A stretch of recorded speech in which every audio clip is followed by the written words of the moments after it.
House Foreign Affairs Chairman Michael McCaul says that this is the most dangerous time in our history since World War II.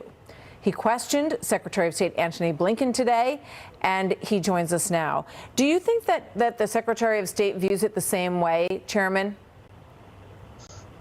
No, I think he appreciates the threat coming from China. Long term, the greatest threat to our long-term national security interest. But as General Keane pointed out, they're not making this the priority. And we're not confronting China. We're not even prepared in the region. As General Keane talked about the Indo-Pacific, I'll give you a good example. I signed off on all foreign military weapons. I signed off 3 years ago on weapons to Taiwan that have yet to go into country.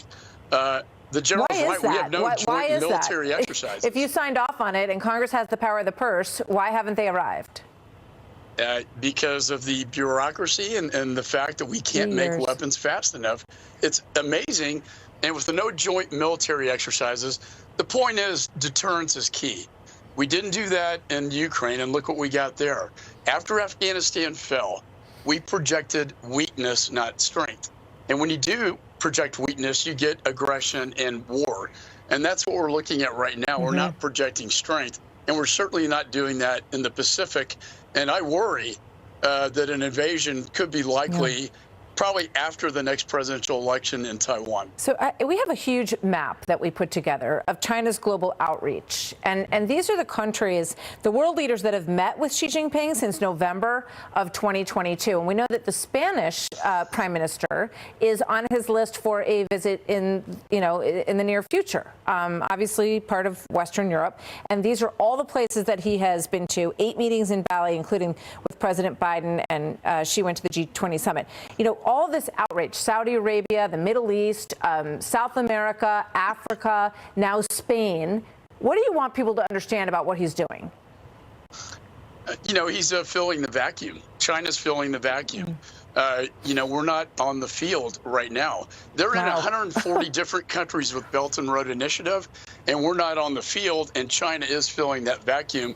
And that's what I worry about, is the allies that China is building, and this unholy alliance with Putin is terribly frightening. And I'm afraid that China is going to start supplying lethal weapons to Russia to fight in Ukraine, not to mention their involvement with the Saudis and Iran. I mean, they're everywhere. And we're not leading. We talk about leading from behind under Obama. We're going right back to that again.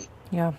I would also, I have to go, but I would also point people towards the exchange that you had over Sergeant Taylor Vargas Andrews, who we all remember his emotional testimony. He said that he felt that he had spotted the suicide bomber at the Abbey Gate in Afghanistan. He asked for permission to take him out, and the explosion followed shortly thereafter, after he was told, "I don't know." Was the answer that he got about whether or not he could take the shot, which has to be extraordinarily painful for those 13 families. So we'll follow up on that with you next time. Thank you very much, Chairman. Good to see you as always.